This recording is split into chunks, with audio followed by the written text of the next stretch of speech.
Selamat pagi sahabat Ragam. Pagi ini Ragam Indonesia kembali menemani aktivitas sahabat semua dengan rangkaian informasi bermanfaat dari tanah air. Siapa yang tak kenal dengan ikan konsumsi yang satu ini? Clarias batrachus alias si ikan lele. Clarias berasal dari bahasa Yunani yang artinya lincah atau kuat. Pantas saja ya, si ikan berkumis ini memiliki tubuh yang super licin dan susah ditangkap. Si licin ini saat ini makin populer sebagai ikan konsumsi. Selain mudah dibudidayakan, ikan lele juga murah harganya. Dari jenis ikan lele yang ada, beberapa jenis memang mulai dibiarkan, meski umumnya merupakan hasil tangkapan di alam liar. Yang populer diternakan adalah jenis lele dumbo, yang awalnya didatangkan dari Afrika, lele lokal, dan lele sangkuriang. Awalnya masih banyak yang enggan menyentuh ikan lele karena biasa dibesarkan di tempat kotor. Ikan lele kerap dimanfaatkan untuk melindungi mutu air yang tercemar alias sebagai pembersih kotoran. Tapi sahabat tak perlu khawatir. Ikan lele hanya perlu diberok atau dipelihara selama beberapa hari di kolam air bersih untuk membersihkan kotoran dalam tubuhnya. Jangan sampai gara-gara enggan mengonsumsi lele, sahabat lantas tak mau memanfaatkan keistimewaan si ikan lele. Ikan lele kaya akan kandungan asam lemak omega 3 dan omega 6 yang setara dengan ikan salmon loh. Tak heran American Heart Association menyarankan agar kita mengonsumsi ikan lele beberapa kali dalam seminggu agar mendapatkan manfaat secara maksimal. Sebuah penelitian bahkan menyatakan ikan lele juga dapat diramu menjadi obat penyakit asma, datang bulan tidak teratur, mimisan, dan masih banyak lagi. Nah, kali ini Ragam akan menyajikan aneka resep kreasi olahan ikan lele yang pastinya lezat dan bermanfaat. Yuk, langsung saja kita simak informasi yang pertama.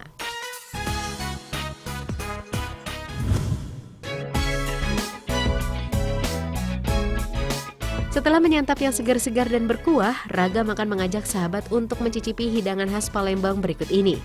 Lihat, bentuknya lucu serta warna-warni.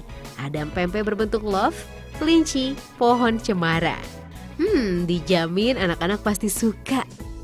Biasanya pempek dibuat dari daging ikan belida. Namun karena ikan belida semakin langka dan mahal, pempek pun kini mulai dibuat dengan bahan baku ikan jenis yang lain. Selain ikan gabus, ternyata ikan lele juga bisa dijadikan bahan baku pempek. Penasaran kan sahabat bagaimana rasa pempek ikan lelenya? Yuk, langsung saja kita siapkan bahan-bahannya. Ada tepung sagu, daging lele yang telah dibersihkan dari kulit, kepala dan tulangnya, bawang putih, serta garam. Karena daging ikan lele yang lembut, untuk setiap 1 kg tepung sagu, tambahkan 700 gram daging lele agar adonan tak terlalu lembek. Siapkan juga labu kuning yang telah dihaluskan ya sahabat, jambu biji yang dihaluskan, sawi, serta ubi ungu yang nantinya akan dijadikan bahan pewarna alami dan sehat. Campur semua bahan, mulai dari tepung sagu, bawang putih dan garam. Kemudian masukkan ikan lele yang telah dikukus, lalu aduk sampai kalis. Kemudian cetak adonannya. Selanjutnya pempek dikukus sampai matang. Untuk cukonya, buat dari rebusan gula merah yang diberi bumbu cabai rawit tumbuk, bawang putih dan garam. Agar lebih gurih, tambahkan ebi sebagai pengganti penyedap rasa. Untuk menyantapnya, rebus pempek lalu hidangkan bersama sambal cukonya. 1 porsi pempek lele hanya dibanderol Rp15.000 sahabat. Kandungan fosfor dalam 100 gram ikan lele mencapai 167 mg. Artinya, kandungan fosfor dalam ikan lele lebih tinggi dari telur. Fosfor memiliki manfaat memberi energi dalam metabolisme lemak dan pati, sehingga bagus untuk menunjang kesehatan gigi dan gusi. Penasaran ingin mencicipi pempek ikan lele? Sahabat bisa langsung mampir ke kedai lele Gombel di Jalan Abdul Muiz Solo, Jawa Tengah.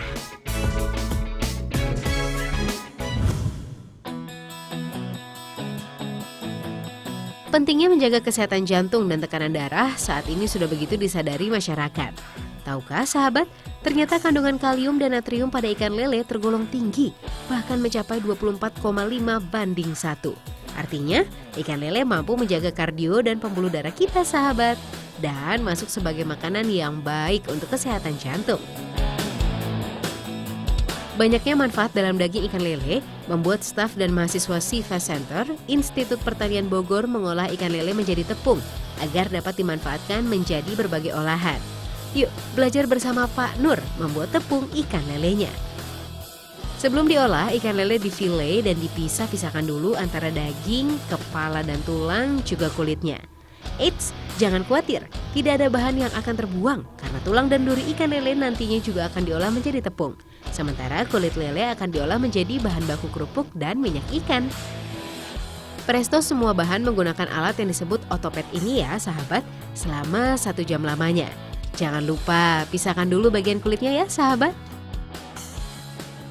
Setelah lunak, daging, tulang, dan duri ikan lele dipres menggunakan alat ini.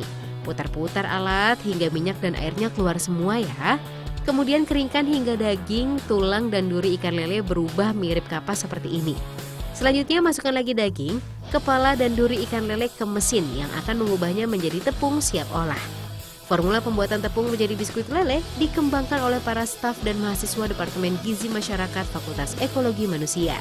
Tujuannya untuk membantu anak-anak korban bencana alam yang kekurangan gizi. Yuk, olah tepung ikan lelenya menjadi biskuit lele yang lezat. Bahan bakunya ada busolat atau tepung kacang kedelai, susu, gula halus, tepung kepala lele, tepung daging lele dan terigu, telur, margarin, serta butter. Masukkan bahan satu persatu ke dalam blender dan aduk terus hingga adonan kalis. Diamkan adonan selama 10 menit, lalu bentuk tipis seperti ini. Setelah itu, cetak. Olesi adonan dengan kuning telur dan masukkan ke dalam oven dengan suhu 160 derajat Celcius selama kurang lebih 15 menit lamanya. Dan ini dia biskuit lele yang sudah matang sahabat. Hias agar tampilannya lebih cantik.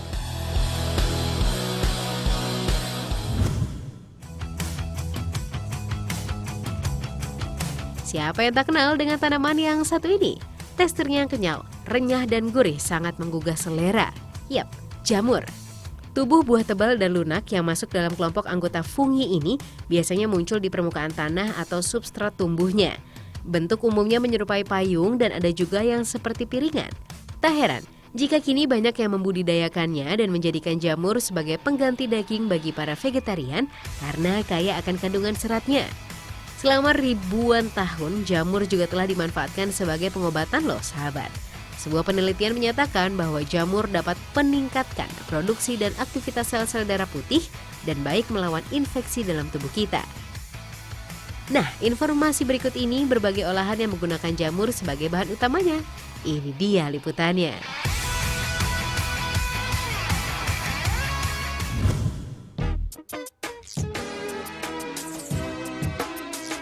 Olahan jamur pertama yang akan kita cicipi adalah abon jamur, sahabat.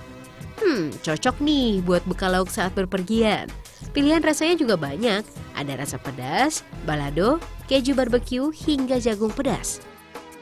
Yuk sahabat, kita lihat proses pembuatannya. Bahan baku utama si abon adalah jamur tiram. Untuk bahan baku tambahannya ada kacang tanah, bumbu bawang merah, bawang putih, ketumbar, santan, dan garam. Pertama, jamur tiram sebanyak 30 kg dicuci bersih, kemudian rebus selama 2 jam hingga benar-benar layu. Lalu tiriskan. Masukkan jamur tiramnya ke mesin spinner untuk mengurangi kadar air di dalamnya.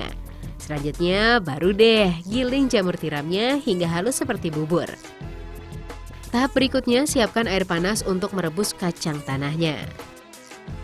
Rebus hingga empuk selama 3 jam lamanya. Angkat dan tiriskan kacang tanahnya kemudian giling. Untuk bumbunya, haluskan bawang merah dan bawang putih dengan mesin penggiling. Goreng selama 30 menit, kemudian tambahkan santan hingga warnanya berubah jadi hijau. Masukkan semua adonan mulai dari jamur halus, kacang tanah, dan bumbu. Tambahkan gula pasir dan santannya lalu aduk hingga merata. Jangan lupa tambahkan garam dan diamkan adonan selama 2 jam hingga bumbu meresap. Proses terakhir, goreng adonan sambil aduk-aduk terus hingga berwarna kecoklatan. Adonan diangkat dan tiriskan minyaknya menggunakan mesin spinner. Dan ini dia hasilnya sahabat. Abon jamurnya siap dikemas. Abon jamur tiram produksi Pak Ahmad ini dapat ditemui di toko oleh-oleh di Kota Malang. Bahkan pemasarannya sudah menyebar ke seluruh Indonesia hingga Jepang loh. Per bungkusnya dibanderol sekitar Rp17.000. Dalam satu kali produksi, Pak Ahmad menghabiskan 30 hingga 40 kg jamur tiram sahabat. Proses produksi biasa dilakukan 3 kali dalam 1 minggu.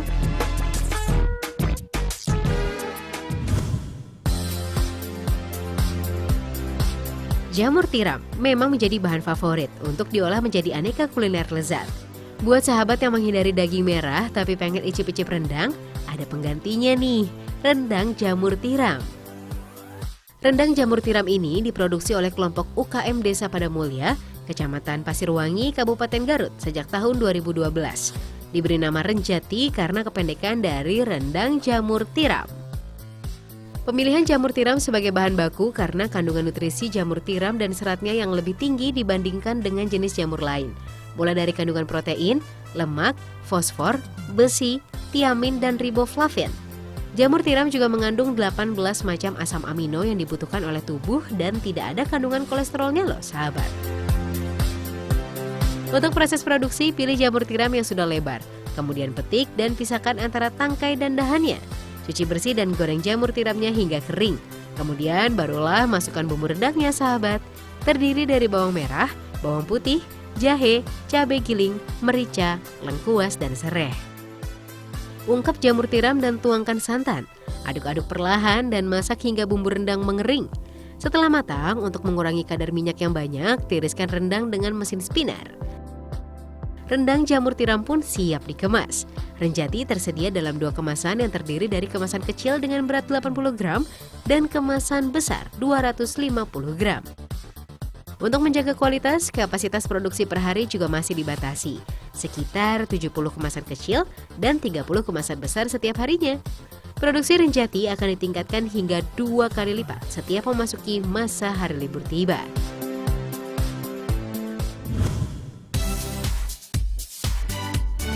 Jamur tiram bukanlah jamur biasa. Grey oyster ini berasal dari perkawinan jamur tiram dan jamur coklat. Selain warnanya sedikit gelap, grey oyster ini juga berukuran sedikit lebih besar dan lebih berair. Tak hanya sekedar menjadi makanan lezat, grey oyster ini juga disulap menjadi penyedap rasa alami. Namanya penyedap rasa jamur maiko. Ini dia tempat budidaya jamur maiko yang berlokasi di Jember, Jawa Timur, sahabat. Yuk belajar menanam grey oysternya terlebih dahulu. Ini dia backlog atau media tanam jamurnya. Bahan bakunya adalah serbuk kayu mahoni, dedak, bekatul, dan kulit kopi yang dicampur dengan cairan nutrisi dan sekam.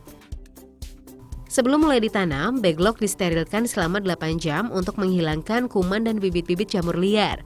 Kemudian masukkan backlog steril ke dalam lab pembibitan. Bibit jamur grey oyster biasanya ada dalam botol. Ambil bibit dengan alat sebanyak 1,5 sendok teh, masukkan ke dalam backlog dan tutup kembali. Jamur akan muncul setelah 45 hari, sahabat. Setelah itu, backlog dipindahkan ke ruang penanaman dan siap dipanen. Yuk, saatnya panen jamur tiramnya, sahabat. Bersihkan dulu jamurnya, lalu buang pangkal jamur dan cuci bersih. Potong kecil-kecil dan peras jamur hingga kadar airnya berkurang. Masukkan jamur ke dalam tabung kaca. Tambahkan cairan yang terbuat dari fermentasi pepaya dan jamur. Cairan inilah yang nantinya bisa membuat jamur grey oyster memiliki rasa yang kuat sehingga cocok sebagai penyedap rasa. Jamur yang sudah terfermentasi dipindahkan ke wadah. Keringkan di oven selama 15 menit hingga berwarna kecoklatan. Setelah itu jamur dihaluskan dengan blender. Supaya lebih lezat, tambahkan serbuk rempah khas Indonesia seperti cengkih, kapulaga, dan lainnya. Berikutnya tahap pengemasan, sahabat. Masukkan ke dalam botol kaca seberat 100 gram atau ukuran sachet 40 gram. Harga penyedap rasa jamur tiram ini hanya Rp40.000 per 100 gramnya. Cukup terjangkau kan sahabat? Dan yang pasti lebih sehat.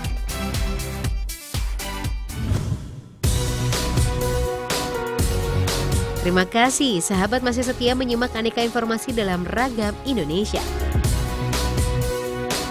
Kesadaran menjaga asupan makanan demi menjaga kesehatan dan mencegah penyakit menyerang menjadikan banyak tangan kreatif berupaya menemukan inovasi-inovasi baru. Sudahkah sahabat menjajal olahan beras cerdas? Ini dia pengganti nasi yang dipercaya lebih sehat loh sahabat. Selain kaya kandungan serat, antioksidan, vitamin, mineral, dan folat, beras cerdas juga tergolong karbohidrat kompleks sehingga lebih lama dicerna oleh tubuh kita. Karena kenaikan glukosa darah lebih lambat, beras cerdas baik dikonsumsi penderita diabetes atau sahabat yang sedang mengikuti program diet. Sekilas bentuknya mirip ya dengan beras biasa, tapi yang ini terbuat dari campuran umbi-umbian. Ada tepung mokaf dari singkong yang telah difermentasi, tepung jagung, dan susu skim bubuk. Yuk, langsung saja kita kunjungi lokasi pembuatan si beras cerdas di Jember, Jawa Timur. Pertama, giling dulu chips singkongnya menjadi tepung mokaf atau modified cassava flour. 100 kg chips singkong yang dimasukkan dalam mesin giling akan menjadi sekitar 90 kg tepung mokaf. Ini dia hasil jadinya, sahabat. Tepung dari singkong yang telah difermentasi dengan memanfaatkan mikroba. Hasil tepung lebih putih dan aroma singkongnya pun berkurang. Siapkan tepung jagung dan jangan lupa skim bubuknya sebagai sumber protein pada beras cerdasnya. Timbang ketiga bahan utama tadi dan masukkan ke dalam mesin pencampur. Buat bahan pengemulsi yang terdiri dari garam, minyak goreng, dan GMS. Masukkan dalam wadah berisi air dan blender. Bahan pengemulsi inilah yang akan membantu menyatukan tepung jagung dan tepung singkongnya. Terakhir, saatnya mencetak beras cerdasnya. Masukkan adonan ke dalam mesin pencetak. Panaskan adonan pada suhu 80 derajat Celcius, lalu tekan adonan hingga melewati cetakan. Lalu jemur beras cerdas di bawah terik matahari hingga kering dan siap dikemas. Satu kemasan beras cerdas dijual seharga Rp15.000 saja, sahabat. Tak hanya dijual di Jawa Tengah dan Jawa Timur, beras cerdas juga dijual hingga ke Kalimantan. Nah, untuk memasak beras cerdasnya, masak airnya terlebih dahulu ya, baru masukkan beras cerdasnya agar beras tak hancur.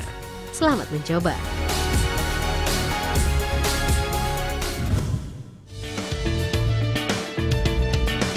Inovasi selanjutnya adalah suplemen ikan yang memiliki banyak manfaat, sahabat. Namanya suplemen ikan gabus.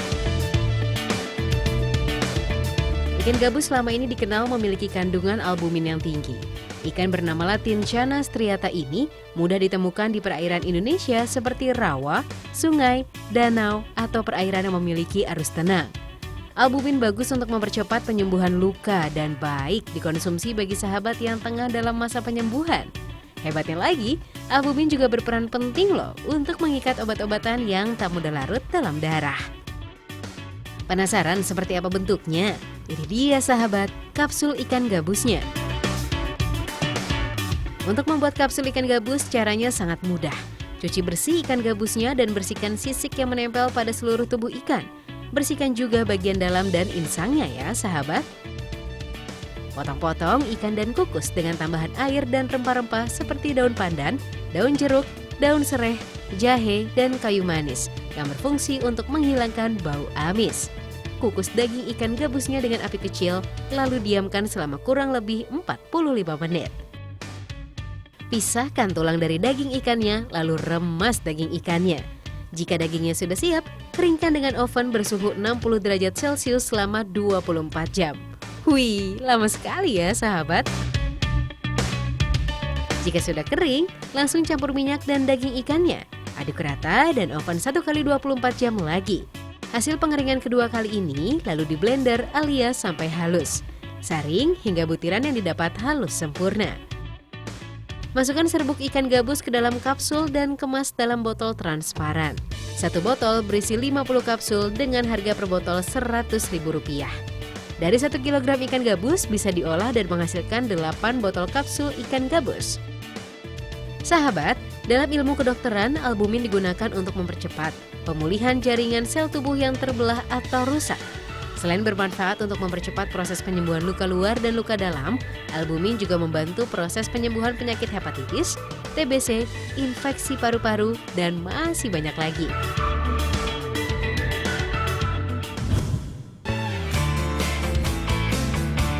Pastikan Anda tak beranjak dulu ya, sahabat Ragam, karena Ragam Indonesia akan segera hadir dengan informasi yang tak kalah menarik lainnya.